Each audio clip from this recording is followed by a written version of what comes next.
স্বাগত জানাচ্ছি দ্য নিউজের দেশ সংবাদে। অর্থাৎ সারা দেশে যেসব উল্লেখযোগ্য ঘটনা ঘটে, আলোচিত ঘটনা, সেই সব ঘটনা নিয়ে আমাদের এই বিশেষ আয়োজন। সপ্তাহে আমরা এরকম আয়োজন কয়েকটা করে থাকি।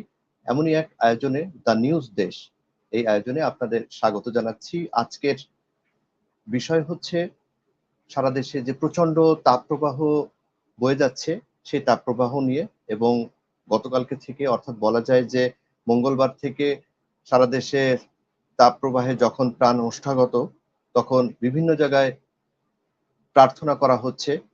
রাজশাহীতে ইস্তিসকার নামাজের পাশাপাশি ব্যাঙের বিয়েও দেয়া হয়েছে। আবার অনেক জায়গায় ইস্তিসকার নামাজ গতকালকে থেকেই পড়া শুরু হয়েছে। এই ইস্তিসকার নামাজ এবং বৃষ্টির জন্য যে প্রার্থনা, সেটা নিয়েই আমরা প্রথমে শুরুতেই একটি প্রতিবেদন দেখব। প্রায় এক সপ্তাহের বেশি দেশ জুড়ে বয়ে যাচ্ছে তাপপ্রবাহ। প্রচণ্ড গরমে সবার প্রাণ ওষ্ঠাগত। বেশিরভাগ বিভাগে সর্বোচ্চ তাপমাত্রা ছাড়িয়ে গেছে 40 ডিগ্রি সেলসিয়াস। সর্বোচ্চ তাপমাত্রা রেকর্ড করা হয় চুয়াডাঙ্গায় 42.3 ডিগ্রি সেলসিয়াস। এমন প্রচণ্ড গরম থেকে পরিত্রাণের একমাত্র উপায় বৃষ্টি। তাই বৃষ্টির জন্য সারা দেশে আয়োজন করা হয় বিশেষ নামাজের। ঝিনাইদহ জেলা ইমাম পরিষদের উদ্যোগে 24 এপ্রিল বুধবার সকালে ওয়াজির আলী কেন্দ্রীয় ঈদগাহ মাঠে আয়োজন করা হয় ইস্তিসকার নামাজের। এতে ইমামতি করেন ঝিনাইদহ ইমাম পরিষদ সভাপতি সাইদুর রহমান। সালাতুল ইস্তিসকার নামাজ পড়তে সকাল থেকেই মাঠে জড়ো হন বিভিন্ন শ্রেণী পেশার মানুষ। পরে নামাজ শেষে দোয়া করা হয় বৃষ্টির জন্য। এদিকে রহমতের বৃষ্টি কামনায় মুসল্লিদের নিয়ে ইস্তিসকার নামাজ আদায় হয়েছে নরসিংদীতে। এতে অংশ নেন জেলার ঐতিহাসিক গাবতলী মাদ্রাসার শিক্ষক, শিক্ষার্থী এবং এলাকার বাসিন্দারা। 24 এপ্রিল বুধবার সকাল 10টায় সদর উপজেলার ঐতিহাসিক গাবতলী ঈদগাহ মাঠে ইস্তিসকার নামাজে ইমামতি করেন গাবতলী মাদ্রাসা মসজিদের ইমাম আব্দুল লতিফ খান। নামাজ শেষে অনাবৃষ্টি ও গরম থেকে মুক্তির জন্য মহান আল্লাহর রহমত কামনা করে মোনাজাত করা হয়। পাবনা দারুল আমান ট্রাস্টের ক্যাম্পাসে খোলা আকাশের নিচে সকাল 9টায় ইস্তিসকার নামাজ আদায় করেন স্থানীয় বাসিন্দারা। নামাজ শেষে অনাবৃষ্টি ও প্রচণ্ড খরা থেকে রেহাই পেতে মহান আল্লাহর কাছে বিশেষ মোনাজাত করা হয়। নামাজ ও মোনাজাত পরিচালনা করেন পাবনা ইসলামিয়া ফাজিল মাদ্রাসার সহকারী অধ্যাপক ও মসজিদে আত-তাকওয়ার পেশ ইমাম মাওলানা আব্দুস শাকুর। Junayed Ali Saki, the news.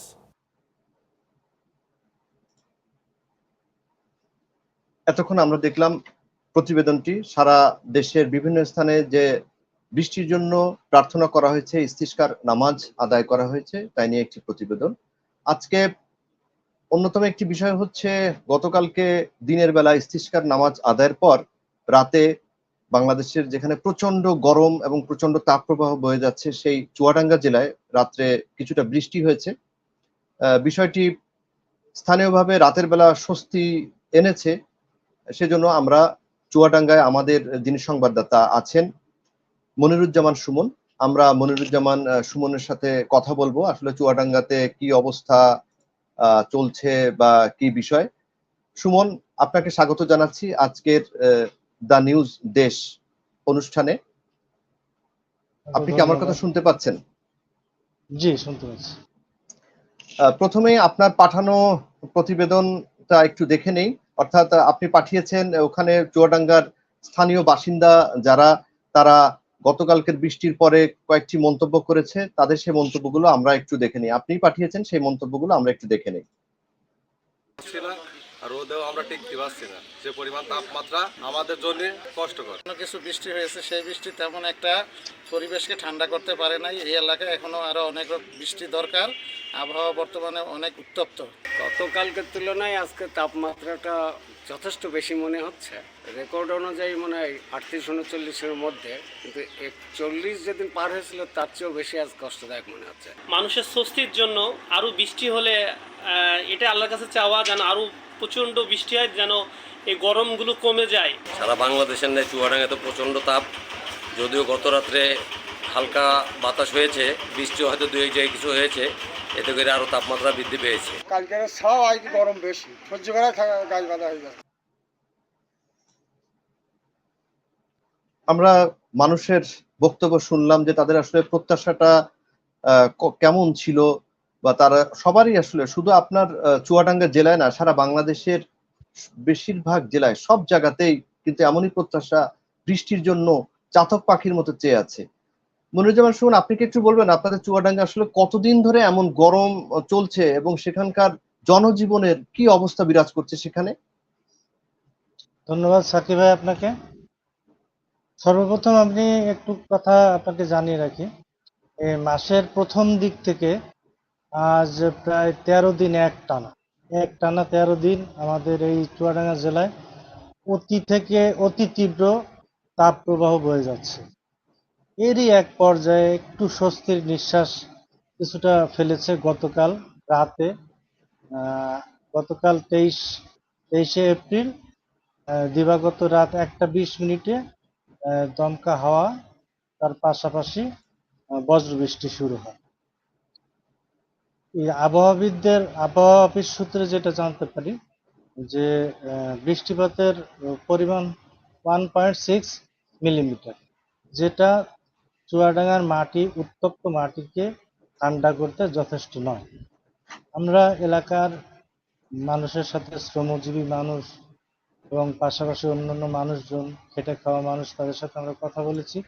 কথা বলে যেটুকু জানতে পেরেছি, যেই পরিমাণে বৃষ্টি হওয়ার দরকার সেই পরিমাণে বৃষ্টি হয়নি। অর্থাৎ 1.6 মিলিমিটার বৃষ্টি হয়েছে, এটা যথেষ্ট নয়। চুয়াডাঙ্গার মাটি আজ প্রায় 13 দিন ধরেন এখান থেকে 40 থেকে 43-এর ভিতরে তাপমাত্রা বিরাজ করছে। এর ভিতরে মানুষের জীবনযাত্রা চরমভাবে বিঘ্নিত হচ্ছে। খেটে খাওয়া মানুষ, তাদের অবস্থা এতটাই শোচনীয় যা তারা রিক্সা নিয়ে বাইরে যেতে পারছে না। এই তীব্র গরমে তারা ঠিকঠাক কাজ করতে পারছে না। তাছাড়া দিন খাওয়া মানুষ, এদের জন্য বেশি কষ্টদায়ক হয়ে দাঁড়িয়েছে।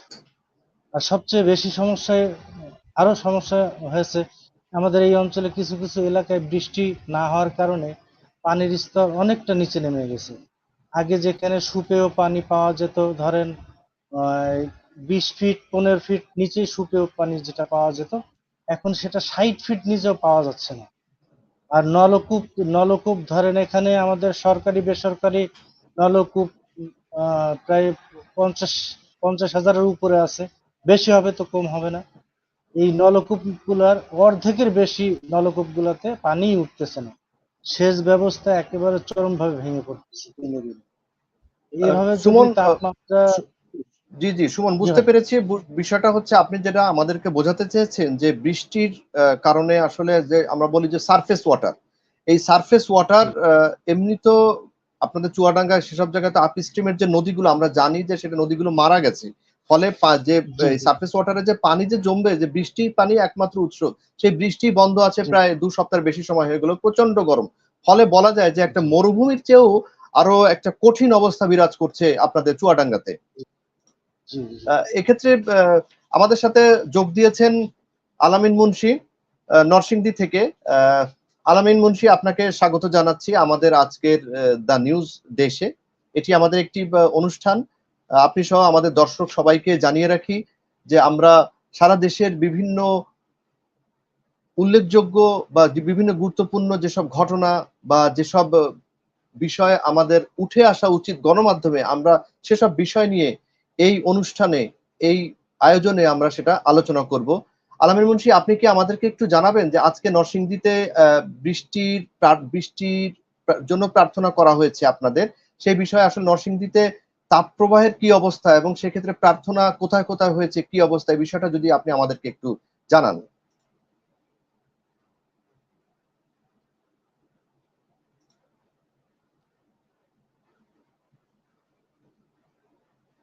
আলামিন মুন্সি, আপনার মাইক্রোফোনে আমরা শব্দ শুনতে পাচ্ছি না, অডিও শুনতে পাচ্ছি না, যদি সাউন্ডটা একটু দেখতেন।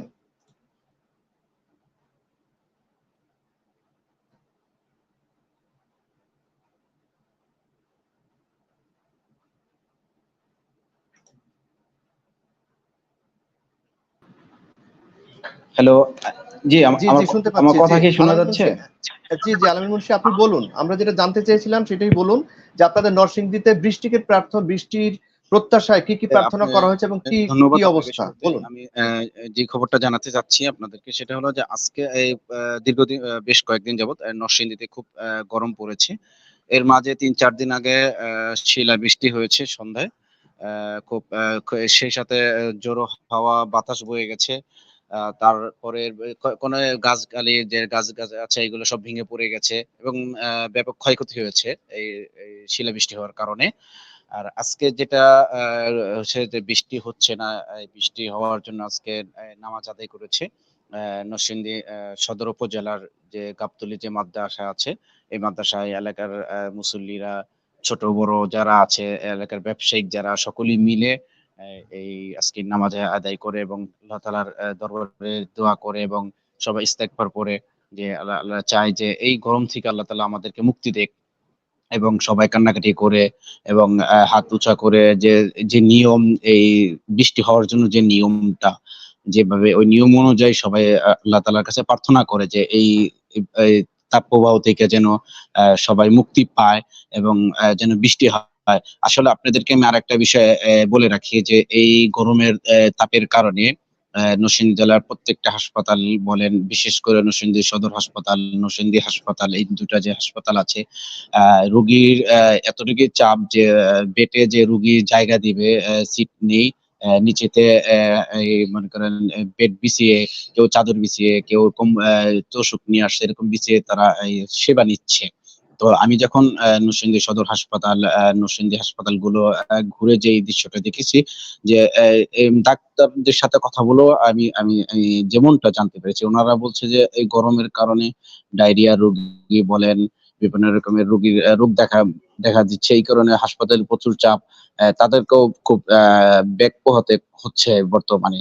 এই এই আর আরেকটা কথা বলে রাখি, এখানে যখন ওই যে যারা নিম্ন আয়ের মানুষ যারা আছে তাদের সাথে যখন আমি কথা বলেছি, যারা ধান কাটতেছে, যারা রিক্সা, অসহায় মানুষ যারা রিক্সা চালাচ্ছে, সব শ্রেণীর সব পেশার মানুষের সাথে যখন আমি এই বিষয় নিয়ে কথা বলেছি, তারা যেমনটা আমাকে জানিয়েছে যে বর্তমানে যেই গরমের তাপ, ইতিমধ্যে এর মধ্যে বেশ কয়েকজন আমাকে জানিয়েছে যে আমার মা হসপিটালাইজ হয়েছে, আমার মা একজন বলেছে যে আমার মা মারা গিয়েছে।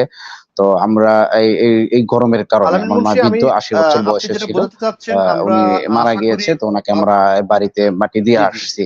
তো এখন যে অবস্থা গরমের, এটা যদি না আলামিন মুন্সি, আপনি যেটা আমাদেরকে জানাতে চেয়েছিলেন আমরা বুঝতে পেরেছি, যে গরমে আসলে একটা হাসফাস অবস্থা, প্রাণ ওষ্ঠাগত আমরা যেভাবে বলি গণমাধ্যমের ভাষায় বা সাহিত্যের ভাষায়, খুবই একটা বিপর্যয় অবস্থা বিরাজ করছে সারা বাংলাদেশে। কারণ ২ সপ্তাহের বেশি সময় হয়ে গেল এই তাপপ্রবাহ চলেছে, বৃষ্টির কোনো দেখা নেই।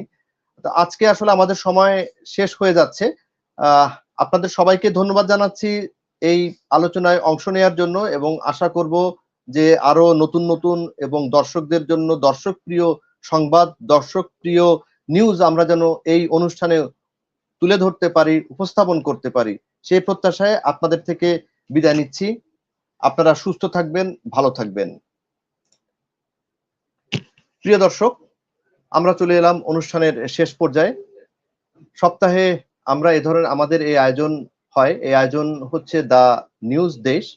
দেশের বিভিন্ন প্রান্তের গুরুত্বপূর্ণ ঘটনা আমরা এই অনুষ্ঠানের মাধ্যমে তুলে ধরি। আশা করব আপনারা অভিমত দিয়ে, মতামত দিয়ে আমাদের এই অনুষ্ঠানকে সমৃদ্ধ করবেন, সে প্রত্যাশায় আজকের মতো আপনাদের কাছ থেকে বিদায় নিচ্ছি। আমি জুনায়েদ আলী সাকি। সবাই সুস্থ থাকবেন, ভালো থাকবেন।